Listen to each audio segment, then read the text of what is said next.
Hey, how's it going, everyone? Good morning. Good morning. How's everybody doing? How's everybody doing? How's everything going? Let me know in the comments how everyone's doing. And if you can indeed see me and hear me, okay, I had some technical difficulties yesterday with LinkedIn, so hopefully that's not happening right now today. I hope not because I'm still not getting, I don't think I'm even live yet on LinkedIn. So just let me know about that. And I'll give it a few minutes here. And yes, looks like I am live. Thank goodness. Because yesterday I was going live with my friend Gurpreet Korman, and there was some technical issues. Like we weren't going live, and then I had to end the session and then start it all over again. So let me know in the comments, folks. You can see me and hear me, okay? And let everyone know who you are. State your name, which city you're from, and your position and title as well. And if you're open to networking, let everyone know that you're open to networking, right? And we got Sundar is here. Hi, Sundar. Thanks for tuning in. Sundar from YouTube. We got Margaret. Awesome. Thanks for confirming, Margaret. LinkedIn Live. Awesome. Sounds good. So I'm just going to put some shout outs here. Thanks, everyone, for tuning in. Appreciate it. So what I'm going to be speaking about today, folks, is the topic of virtual career fairs. Do they make sense for you? I'm going to be going over a few tips. So let me know in the comments if you have been to a virtual career fair. Like what's been your experience? I want to know. I want to hear from all of you. Sundar says, I'm referred to you by Ruzan Karwa. Awesome. Appreciate that, Sundar. And shout out to Ruzan. Thanks for referring me, Ruzan. Jacob confirms, yes, it's audible. Thanks for confirming, Jacob. Appreciate that. We got Nandini is from Mississauga. Saga is in the house working in cruise company. Awesome. Sounds good, Nandini. And Julio, all good. I can hear and see you. Awesome. Thanks so much for confirming, Julia. And appreciate you tuning in, Julia. I don't think I've seen you on here before, so welcome. Thank you so much for your time and tuning in. Jacob from Toronto is in the house. Awesome. Sounds great. And folks, let me know in the comments, have any of you attended a virtual career fair or even a career fair in general? Now, I'm saying virtual career fair because right now, because of COVID and various social restrictions, right, with the whole social distancing, a lot of these large crowds kind of events have been canceled or rescheduled. So let me know in the comments if you have attended any virtual career fairs, because I'm going to be speaking about a few tips today to help you figure out whether it even makes sense for you to go there. And I definitely wanted to tell you about a career fair I'm being a part of later on today. So without further ado, and before we get started, just a few announcements for those of you who are just tuning in as well. So if you missed it, if you're an IT professional, I had a great conversation yesterday with my guest, Faisal Alvi, and we spoke about, hold on, let me just do something here real quick so that there's, yeah, there we go. So my guest yesterday on my Tech Talks, my weekly Tech Talks, was Faisal Alvi. He's a project management professional / business analyst. And he spoke about the blend of project management and business analysis. So if you're interested in seeing that replay, it's on my profile. If you go to my profile after this stream ends, go to the featured section, and underneath that, you should see the replay. So make sure you check that out. Another announcement is for tomorrow. If you're an international student, you don't want to miss tomorrow's conversation. My guest will be Arjun Khashedi. So Arjun is so well known. He's the founder of Fellow International Student. We've all seen the hashtag, hashtag Fellow International Student. Great energy, great group. And they're always providing tips and advice for international students. So I'm going to have Arjun speak about his experiences as an international student, his struggles, his tips, his advice. And he told me about the cycles that international students go through. So I was very curious to learn more about that. He's going to be sharing that with us tomorrow. So that's going to be tomorrow at 2:30 p.m., folks. That event is posted on my profile as well. So make sure you get the notification for that. All the details on my profile. Make sure you check that out. And finally, before we get into today's topic, so I will be speaking at a virtual career fair today myself as well. So it's going to be for the TorontoJobs.ca Virtual Career Fair. I will be speaking about how to effectively utilize recruiters in your job search. Obviously, coming from a recruitment background myself, I felt this was a topic I'd be able to do the most justice on. So I'm going to be sharing with you practical, real world tips on how to effectively utilize recruiters in your job search, right? So that you have realistic expectations and you're making the most of your communication and your relationships with the recruiters. So that's going to be, now the whole career fair is going to be from 1 p.m. to 4 p.m. I'm not speaking for the entire, 3-hour period, but my session is going to be from 3 p.m. to, and they say we have 20 minutes, so 3 p.m. to 3:20. But look, folks, if you've been following me for a while, you know I tend to speak more than 20 minutes. Like 20 minutes is like almost close to impossible for me. So I'll probably be speaking for like, I don't know, probably half an hour to 45 minutes or so about on this topic. So my session is going to be 3 p.m. But even if you don't want to check out my session, there's a lot of other great speakers. And the event starts at 1 p.m. And again, my session is at 3 p.m. So make sure you check it out. You can register at TorontoJobs.ca. This one is a paid career fair. I think it's $10. Still, pretty definitely a very affordable price range. So make sure you check it out if you're interested. And again, it's at TorontoJobs.ca. The general admission is $10 for job seekers, I believe. So feel free to check it out if you want to check that event out. Right. Just a few shout outs here for some people who have tuned in. So we got Hema here from Brampton. Nice to see you, Hema. Thanks for tuning in. Francis says no, he hasn't attended a virtual career fair. Okay, sounds good, Francis. And Jacob says, yes, I have attended the Tech Jam last week. Awesome. Sounds great, Jacob. That's fantastic. Julia says, never been to one virtually or not. Okay, sounds good, Julian. So hopefully, Julia, Julia. So I'll be sharing some tips on whether it makes sense for you to consider these career fairs, right? So Lanre says, no, I haven't. And Nandini says, no, not yet attended any career fair virtually. Okay, so folks, let me get right into today's tips, right? In regards to virtual career fairs, and making the most of career fairs, or even if it makes sense for you to attend these career fairs, right? Now, given the whole situation with COVID-19 and this whole thing, most of these career fairs, at least right now, are going to be virtual, right? So the first thing, tip number one is, before I get into whether or not they make sense for you, tip number one is you got to make sure you have the technology in place. Make sure you have a workable camera. Make sure your mic is working. If and some career fairs, they might have the audio capabilities. Some might not. Some might be purely text and chat driven. So considering that, do some research on the actual career fair. If it's a virtual career fair, obviously, you want to find out what's the level of interaction you're going to be able to make use of with others that you might network with or meet at the event, right? If it's purely text, chatting, keyboard, you can only chat with people. You had to decide, is that worth for you? Like, is that something you're okay with? Is that fine? Are you going to be able to make the most of it? And if it's a paid event, can you justify, paying X amount of dollars and you're only going to be able to chat with them? Or maybe there's more complex features such as, there's video and mic, and you can actually have conversations. So you need to do some research on what's really the capabilities are at the career fair that you'll be attending, right? So do your research, and you got to do your due diligence. And again, make sure if it is technology heavy, like you need a camera and a keyboard and a mic to take advantage of it, make sure you have the technology in place. If you don't, then you have to decide, does it make sense for you to invest in that technology so you can make use of it? Because look, folks, here's the thing. If it is a fair that has the camera capabilities and the video, and you can actually speak and see people, if you're going to attend a fair like that and you're going to keep your camera off, you might not be able to make the most of the event, right? And I'm saying this as someone who's been a mentor on various, Zoom. I've been a speaker on various Zoom events and LinkedIn Lives. And it's actually mostly the Zoom events. What I notice is a lot of attendees, they prefer to keep their camera off. Now, maybe all of you have good reasons for doing that, but look, if your camera is off, folks, it's going to be very hard for people, at least in a video conference or any kind of video interaction. It's very hard to build that rapport and that connection with you. If your camera is off, they can't see you, they can't see what you're like, they can't see your expressions, right? And you know what they say, 80% of communication is body language, right? So anyway, I'm kind of going on a rant here, but my point is, if it's a fair or a virtual career fair or any video event for that matter, if there's a video aspect and you have a camera, you don't want to turn it off or not, like, you got to decide if it makes sense for you, right? I highly encourage you. I recommend all of you be comfortable with being, okay with having your camera on, so that you can interact with the other people you meet with. And it's going to be almost like a face-to-face interaction, right? It's never going to be as perfect and as ideal as a face-to-face interaction, but at least other people can see what you're like. They can see, okay, what's this person like? They can see your non-verbal communication cues. You can really build a connection. It's just much better.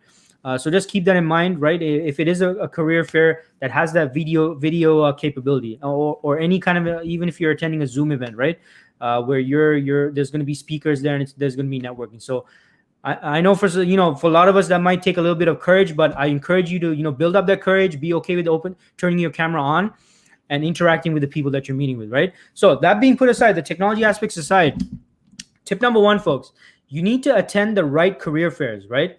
Now I always talk about this example where I frequently meet with and have discussions with job seekers, and when we're discussing the topic of career fairs, and I remember one time a job seeker told me, you know what, Dean, career fairs are a complete waste of time. They don't make sense for me. Like I went to one, I didn't get anything out of it. So I was like, okay, fine, fair enough. Fair enough. Totally get where you're coming from. I've heard a lot of people say that. But let me ask you this. Was it a technology specific career fair? Was it an IT specific career fair? Now I'm using the example of IT because I'm an IT recruiter. Most of the candidates I speak to are IT professionals. So I asked this IT professional, was it an IT specific career fair, right? And then they were like, no, actually it wasn't. It wasn't an IT specific career fair. Okay, understood. Now, were there any speakers? Like, did you research the event in advance and find out if there were topics that would interest you? No, I was real busy. I didn't research the event either. So and then I told this individual, so that's why you didn't get the most out of it. You got to do your research and you got to find out, does it make sense for you to attend the career fair in the first place, right? So make sure you do your research and your background and your own due diligence about the career fair, folks, because you got to make sure whether it's going to make sense for you to invest whatever money is required to attend the fair, and whether you're going to get an exchange, a return on investment from that investment you make, right? So this is where you got to do your research. So for example, now today afternoon's career fair, it's going to be by TorontoJobs.ca.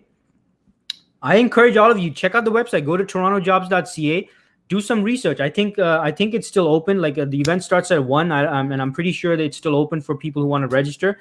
But do your research, check it out if it makes sense for you to attend. Are there going to be topics and speakers that are going to interest you, right? Now, my topic is going to be, as mentioned, I'm going to be speaking about how to effectively utilize recruiters in your job search. Now, if that's not a topic of interest to you, I might not be the person you want to, whose session you want to attend, right? But there might be other people whose sessions you might want to attend. So you got to do some research and find out, are there going to be other speakers that might interest you? And having listened to them, am I going to get some good value out of that, out of what they're sharing?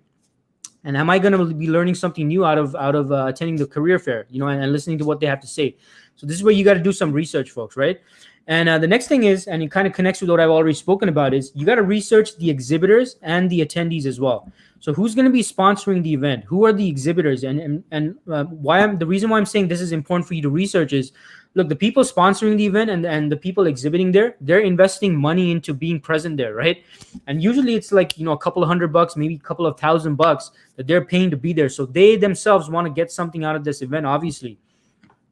So that being said, you need to make sure that, and usually because they're investing in that money, by the way, they're usually very eager to meet with the right people, if you are the right person, of course, and make the most of their presence at the event. So now this doesn't mean that each and every sponsor or exhibitor is going to offer you a job or say, or want to connect with you. That's not my point. But the point here is this is an opportunity to speak virtually or chat virtually with individuals who might be involved in hiring or recruitment in some respect, who can get you into contact and communication with the right people at their organizations, potentially, right? I'm not making any promises here, but that's how it could be, right? So knowing this, do some research on the organizations that will be present at the event, which most interest you. So you're able to let them know about your interest in their organization and learning more and all of that stuff. So make sure you're set up with that, right? And and the next tip is have your elevator pitch ready. You got to be prepared to pitch yourself. Now the elevator pitch is, and if you don't know what an elevator pitch is, take some few seconds to Google it, when you have a moment. And I've heard some places on the internet talk about keep your elevator pitch to 2 minutes. No way, folks. You want to keep your elevator pitch to, like 15 to 20 seconds, 30 seconds max. People's attention spans have gotten shorter and shorter as time has progressed and technology has progressed. Our attention spans are getting, shorter and shorter, right? So keep your elevator pitch to 15 to 20 seconds, ideally 30 seconds max. And this also forces you to focus on what's important and allows you to use those 15 to 30 seconds to set a hook and capture the other person's attention, right? If not for an immediate hiring need, then for something in the future. Now, that being said, you got to make sure you're pitching your elevator pitch to relevant people, because if it's another job seeker, it might not make sense for you to be pitching about what you're looking for and your job, job requirement needs and stuff like that, right? And your accomplishments, because they themselves are looking for work. They're looking to pitch other people who might be in a hiring position. So you got to make sure you're pitching it to the right people, right? So just keep that in mind. And the next tip is you got to be prepared. Have your and again, this is if it's a virtual career fair, have your the digital version or even the printed out version of your resume or your CV in front of you, so that at least you have it there right there in front of you to refer to if you have to. Now, some career fairs might allow you the function to send files or attach files and stuff like that. That depends on the event. For today's event, I'm not sure if that's there as a capability. I don't believe so. But there are some, I have attended some virtual career fairs where that is possible, where you can actually attach your resume, submit it to the person you're speaking to. So, do your research on that. But in any case, be prepared to speak about yourself and your experience, right? That's very important. So you need to be fluidly able to explain your experience if you are networking with someone who's interested in hearing more about your career experience. Now, the next tip is know what you're looking for. Look, unless you're visiting an exhibitor booth specializing in career advisory or coaching services, you don't want to start asking for suggestions on what you should do with your career. This is not the place. Career fairs are not really the place to ask for career advice for the most part, unless, again, it's a career coach or career advisory services. That's different. But if it's an employer, you need to show that you know what you want and you have great clarity on where you want to be in your career, right? So you'll be mostly meeting with or networking with recruiters or hiring managers or decision makers who are looking for specific skill sets, or both immediately or maybe for future anticipated opportunities. If you don't know what you want, folks, it's not their job to help you figure it out, right? Remember, these are recruiters, these are hiring managers. They're looking for specific skill sets. You need to know what you want. You need to know which direction you want to take, so you can speak about, whether there's a mutual fit for some role that they're looking to fill in. So if you want to figure out your career path, figure that out before the event, folks. Don't do it at the event unless you're meeting with, again, a career coach or a career advisory person. They'll help you with that stuff. But you want to know what you want in order to put yourself in front of the right people, right? So just keep that in mind. The next tip is, after you're networking, right? You're networking with people, have a clear idea on next steps. So let's say you speak with an exhibitor who may have an opportunity for you, or let's say a hiring manager who has an opportunity for you. What do you do next? You need to put a follow-up plan in place to continue the conversation and keep building that relationship and following through on whether you can put yourself in their interview cycle for that position. So see if you can schedule a follow-up call, right, or a meeting to continue the discussion. Make follow-up your responsibility. Don't depend on them to follow up with you. You need to take responsibility for that, right? Because you're the one who needs to position yourself as a potential individual for the role that they're recruiting on. And keep in mind, right now during COVID-19, much higher level of competition, right? A lot more job seekers out there. So you need to take the initiative on follow-up. So take responsibility for follow-up. And remember, again, there will usually be another couple of hundreds or thousands of other attendees that they have to balance out, that they have to interact with as well. So be sure to separate yourself by taking the initiative to follow up, because I guarantee a lot of job seekers are not going to follow up. They're going to expect the recruiter or the hiring manager to follow up with them. So put yourself at an advantage, take responsibility for follow-up and do the follow-up yourself. Now, the final tip and very important tip is be prepared to network. Look, while you might be primarily there to network with recruiters and hiring managers, don't miss out on networking with your fellow job seekers and fellow attendees as well. Add each other on LinkedIn. Keep in touch. Perhaps you might be able to help them out, or they might be able to help you out at some point in the future. This is how you build relationships, folks. It's not just about what you want. Connect with other people. Maybe you might be able to help them and connect them with someone in your network, right? It goes both ways. If you want help, if you want to get help, you got to give help as well. So be open to, don't just think about yourself. I understand a lot of you are out of work, or you've been laid off, or maybe you want to make a switch from your current job. Totally understand that's your focus. But at the same time, be willing to help others as well. So go in with that mindset. Remember, networking is a two-way thing. You're definitely there to get something, but you got to be able to give something. In fact, I would say be prepared to give as much as possible, right? That's how you're going to really separate yourself as well. And think long-term, because people are always going to remember how helpful you were, right? And look, it's never a bad idea to expand on your industry context and who you can meet with at the event.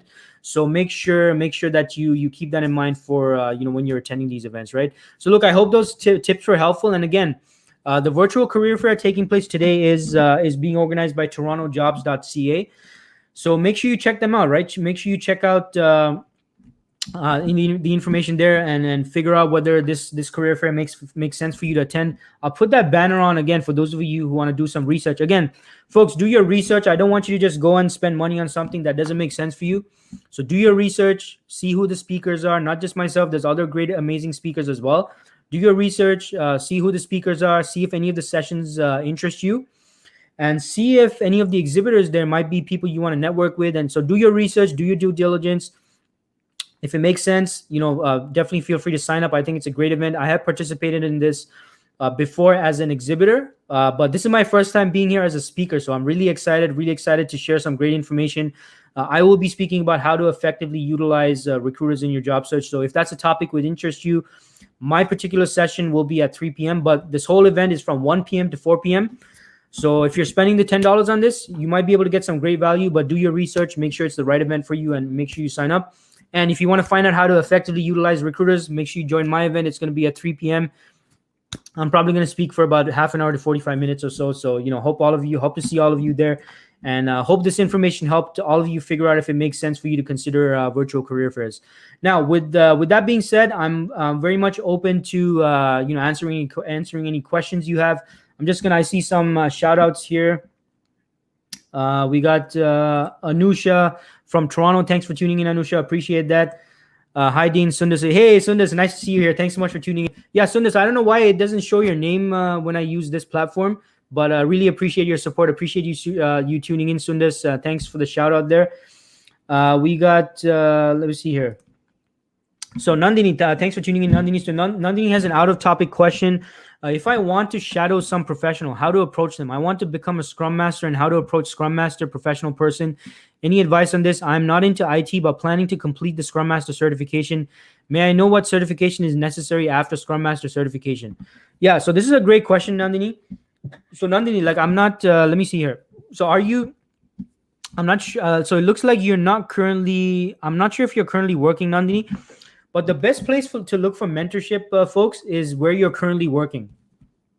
Look for mentors. If you're currently employed, look for mentors where you're currently working and ask them how you can help them out. That's the best way to ask for shadowing or mentorship, because you got to understand, a lot of people are very generous with their time. They're willing to help you with, mentoring you and guiding you and something like that. But my personal opinion on this, folks, is I always like to see how can I benefit that person.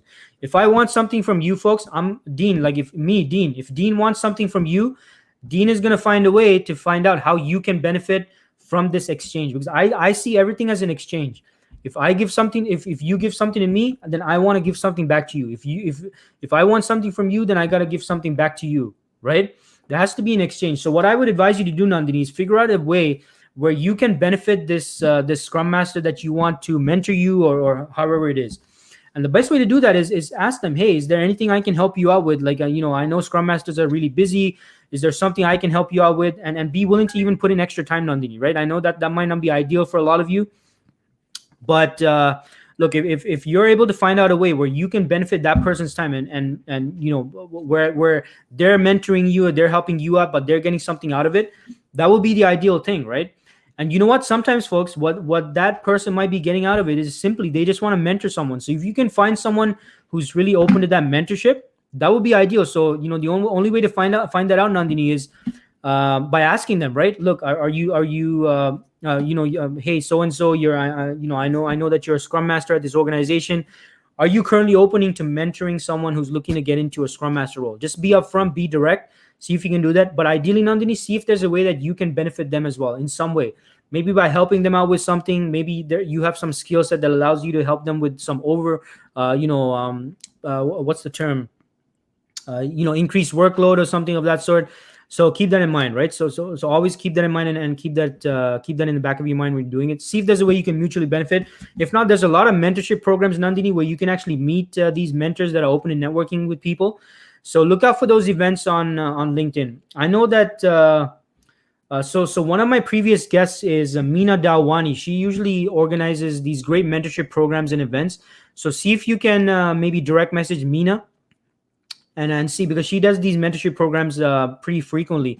I don't know if it's still going on or ongoing, but I have been a mentor on some of those panels. Some of the panelists have been like business analysts, project managers, Scrum Masters as well, who might be open to mentoring people, right? And by the way, if you happen to be a Scrum Master who's open to mentoring someone, put in the comments and connect with Nandini, right? Maybe you can create that connection right now and see if you can help each other out, right? It's always the best way to network over here. So hope that helps, Nandini. Thanks for your question. Great question from Julio. So Julio, thanks for your question. Now, Julio says, are career fairs useful for C-level jobs? Fantastic question, Julio.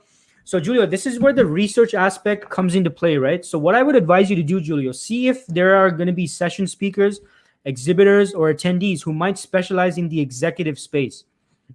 Now, what I'm speaking about when I say executive space, are there going to be executive, like staffing agencies specialized in executive search, executive placements? Are there going to be executive coaches there? Are there going to be exhibitors that provide some kind of services for again, C-level executive professionals?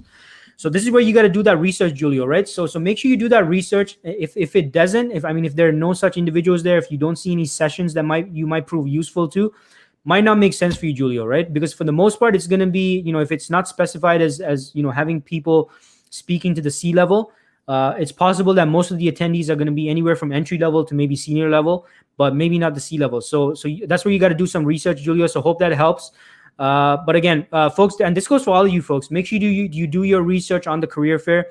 See who's attending, see who the exhibitors are, see who the speakers are, the session speakers. If you don't see anything that benefits you, that you can either learn from, or that there's not going to be a group that you can network with, might not make sense for you, right? So hope that helps, Julio. Thanks for your question. Sunil says, hi, Dean. Thanks for the great insights. Yeah, no worries, Sunil. Appreciate you tuning in, and thanks for tuning in. Great to see you here again. Hema says, I selected in 2 companies at the same time, but due to COVID, everything is on hold. What is the best way to follow up with those companies? Great question, Hema. So look, folks, follow up, and I say this a lot if you've been following me for a while. Follow up is not just about asking for an update, folks. Follow up is about, I like to see follow up as 3 things. Number 1, I see follow up as a way to show continued interest, right? Despite the circumstances, whatever is going on. So right now we got COVID. Hema, you gave a perfect example. Despite all of that, you need to show continued interest, Hema. Do not assume that they're going to write you off. Now, obviously, because of COVID, budgets might have been affected, and this might be affected, and that might be affected, and the hiring might be on hold. That does not mean you give up. You got to keep showing interest. So I would suggest, now I don't know how long it's been since you were in touch with this organization, but the first month after, within the first month, your follow-up should be on a weekly basis, right? Month 2, it should be twice a week. Month 3, it should be on a monthly basis. Now, the reason why you're reducing the frequency of the follow-up is the more you keep in touch, the more they remember you anyway. So by month 3, you don't really have to follow up every week. They already remember you. They know you. They got you on the top of the mind, right? So keep this. So that's the first thing you need to keep in mind, Hema, is that you need to show continued interest. Keep letting them know, hey, how's it going? So and so. This is Hema. Just want to let you know, I'm still really interested in the opportunity. I know the situation is a little bit different right now because of COVID, but I did want to let you know I'm really excited in the opportunity. I just wanted to let you know I'm just keeping in touch to let you know I'm very interested in this. So just letting you know if that I'm still here, I'm still interested. So keep showing the interest, Hema. That's tip number 1. Tip number 2 is, as much as possible, do some value add in your follow-up, folks. The follow-up is not just about getting an update. This point number 2, by the way, it's probably the most overlooked and underutilized factor in follow-up that a lot of job seekers don't do, that if you do, it will give you an advantage over other job seekers. Put some value add whenever possible in your follow-up, right? And when I say value add, that means you're not just asking for something, you're giving something to the person that you're following up with. This actually allows you to follow up more frequently, because you're not even asking for anything. It's not even coming across as follow-up, right? Because you're adding something of value. Now, what can you add of value? Now, then this could be back. You could go back to the conversation you had with the hiring contact, and you can refer something that might be helpful to them. So let's say during your interview, they told you about some problem they're experiencing, right? Some issue that they're experiencing. So you can say, as one of your follow-ups, you can say, hey, Sarah, going back to our conversation, I do recall when you interviewed me, you said you were having problem with XYZ. And hey, look, I just came across this article. It's from an expert in the space. They were actually discussing a very similar situation they experienced. So I thought this article would be of interest to you. Here's the link to the article. But by the way, what are your thoughts? I'd love to discuss this article with you. Send that out, folks. That's a value add. You're not asking for anything. You're sending them something of value. They're going to read that article. And hey, and by the way, notice how I mentioned I'd love to discuss that article with you. What are your thoughts on this? This allows you to further stimulate a further conversation, right? This is the further opportunity for you to get back into communication with them. So, and by putting that article there, you're doing it in a non-committal, non-pressure, no pressure kind of a way, right? But by putting that, it's something of value to that person. And then they're going to be like, okay, wow, I mean, this is something really of value that Hema has shared with me. Let me check out this article. And they might even say, yeah, Hema, I'd love to share your thoughts on this article as well. They might get in. That's another way for you to get into communication with them. And you share your thoughts about the article as well. Following month, it could be maybe a video. You share a video there and you say, hey, John, I know you've been my HR contact at the company, for this position. And, unfortunately, I know due to COVID, things kind of slowed down. But look, I know you're in HR. I came across this HR seminar going on. It's a virtual seminar. I don't know much about HR, John, but I felt that this might be of interest to you. Here's the seminar link. Check it out, and then maybe this might be helpful for you. This is how you follow up by it not coming across as follow up, folks. You got to be strategic. You got to add value to your follow up, right?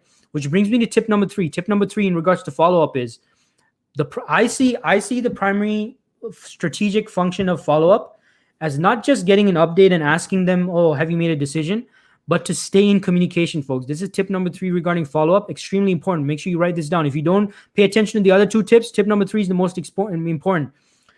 One of the key functions of follow-up is to maintain communication. That's probably the most important function of follow-up, right? It's not just about getting an update. It's not just about, hey, have you made a decision? It's not about, hey, do I have the job? Of course, that's important. I'm not saying that's not important, but the primary function of follow-up is to maintain communication and make sure that you're staying in contact so that even if a few weeks down the line, a few months down the line, after this whole COVID thing dust settles, after everything's true, they see Hima has been staying in contact with us. She's been staying in communication. She's been showing interest. She's been showing value add. And she's the first person that we're thinking of right now. Now that we have the budget approved again, everything's back to normal. We're okay with moving ahead with this hiring decision. And guess what, Hima? Everyone else has given up. Everyone has given up after 1 or 2 follow-ups. And you've stayed in there. You've been a consistent presence. You've been putting your value add. You've been showing interest, and you've been staying in communication, and number 3 is the most important part, staying in communication. Find ways to stay in communication, folks, right? So hope that helps, Hima, and appreciate your question. Nandini says, thanks for your insight. No worries, Nandini, appreciate that. Julio, by the way, Julio, apologies if I pronounce your name incorrectly. I understand it could be Julio as well. So please confirm that in the comments. And my apologies if I've been pronouncing your name incorrectly. Thanks, Dean. Do you work with C-level IT professionals? Yeah, absolutely, Julio. I mean, not right now. I don't have anything active, for you right now at the moment. But if you're based out of Toronto, absolutely, because I primarily do focus on the Greater Toronto area. I'm not sure if you're here in Toronto, Julio, but let me know. Absolutely. Let's definitely connect. I'm not sure if we're connected on LinkedIn, but let's certainly keep in touch. And I'd be happy to see if I can help you in any way, in your career, Julio. So let's keep in touch. We got someone here watching from Oman. Appreciate that. And sorry again, sometimes it doesn't show the name. So whoever's tuning in from Oman, really appreciate that. Let me see if I can see who it is here. I guess it's Shamim. So Shamim, thanks for tuning in. Hey, Haki, thanks for tuning in. Haki, all the way from Chicago. That's my stepbrother. Haki, make sure you. I don't know if he's open to connecting with new people. But make sure, feel free to connect with Haki, a great guy, a really approachable, really friendly guy. And I'm not sure if you're actively posting stuff on LinkedIn, Haki. I have been telling you to do that, so make sure you do that, all right? So Hima says, thanks, Dean, for the answer. One more question. Should I wait for those opportunities or look for another opportunity at the same time? Hima, great question. Absolutely great question. So absolutely, Hima, you got to keep following up. And folks, this is a very important point about follow-up. Keep following up. Keep following up with those opportunities, that are in your pipeline, folks. But do not depend on just those opportunities, right? So you got to keep looking for other opportunities. So Hima, keep following up with those ones that interest you, but keep looking for other opportunities. Keep pursuing other opportunities, right? So definitely, you don't want to put all your eggs in one basket, folks. You need to definitely keep following up, stay in the process for those ones you're active with or that you're in communication with. Keep applying and keep pursuing other opportunities, right? So make sure you keep that in mind. Great question, Hima. So Julio says, okay, you have it perfect. Okay, so it is Julio then. All right, perfect. Sounds good, Julio. Appreciate that.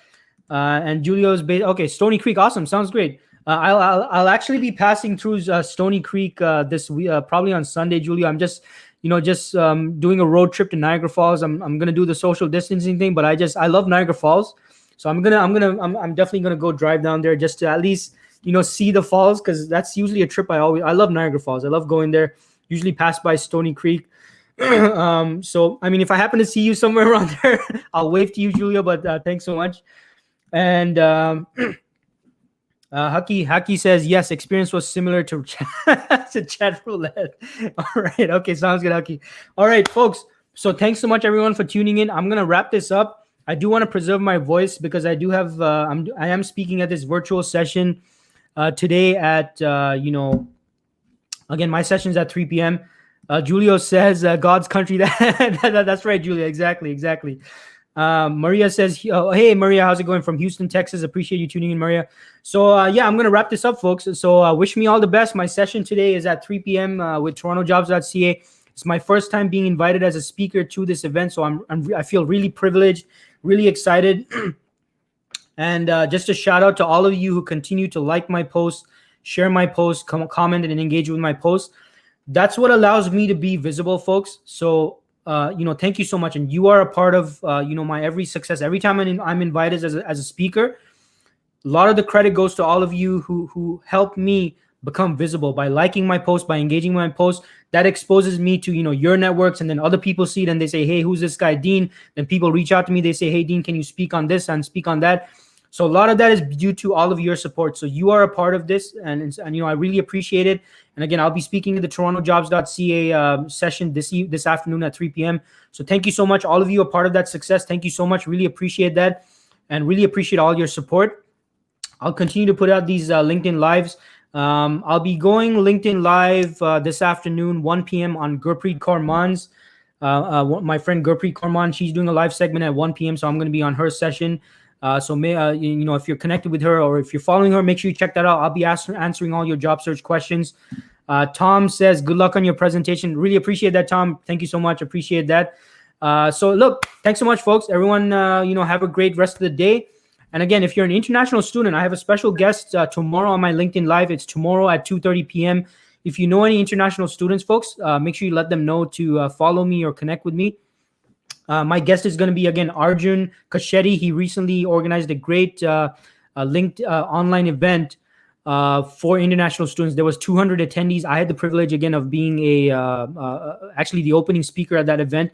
Biggest group I ever spoke to. It was crazy. It was so nerve-wracking too.